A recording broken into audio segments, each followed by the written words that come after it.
안녕하세요. 무당층 TV입니다. 오늘 금태섭 전 의원이 더불어민주당을 탈당한 것에 대해 많은 이야기가 나오고 있습니다. 더불어민주당이 다른 목소리를 내는 금태섭 전 의원을 포용하지 못하고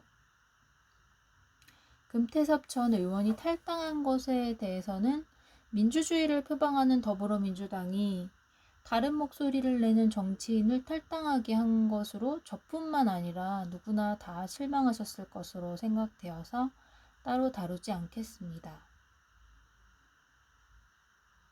그렇다면 과연 금태섭 전 의원은 더불어민주당에 대한 진정성이 있었을까요?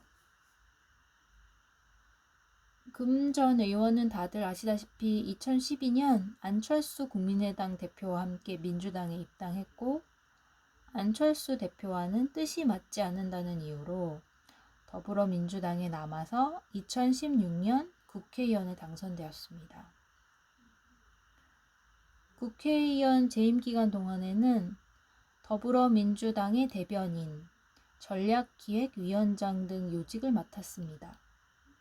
하지만 문재인 대통령의 대선 공약인 공수처법을 반대하면서 본인이 소속되어 있는 더불어민주당과 각을 세웠습니다.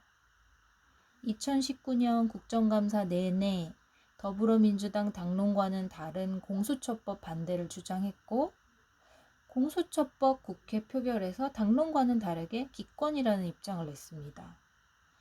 그 후 2020년 더불어민주당 국회의원 경선에서 신인인 강선우 후보에게 밀려 공천권을 받지 못했습니다.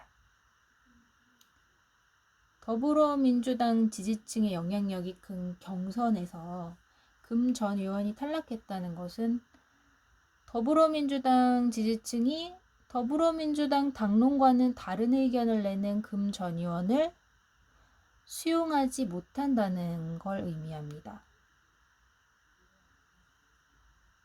정당은 정치적인 주의나 주장이 같은 사람들이 정권을 잡고 정치적 이상을 실현하기 위해 조직한 단체로 뜻이 다를 경우 함께 해나가기 어렵습니다. 다른 목소리를 내고 싶다면 의원총회 같은 내부 조율의 과정을 통해서 설득을 하는 것이 맞다고 판단되는데 금 전 의원은 언론, 국정감사 등을 통해서 이슈몰이에만 집중했다고 봅니다.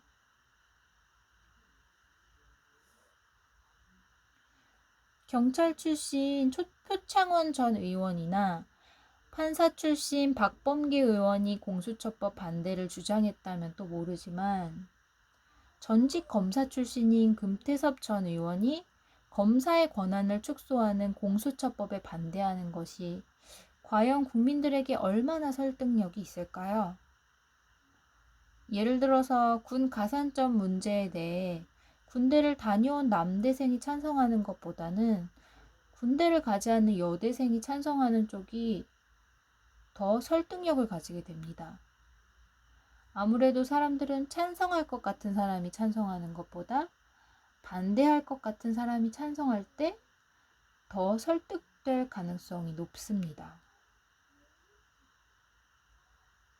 오늘 금 전 의원의 탈당문이 진정성을 가지려면 정치권을 떠나서 본연의 일인 변호사 일에 집중하거나 국민의힘이나 국민의당에 들어가더라도 더불어민주당에서처럼 본인의 목소리를 내야 할 것입니다.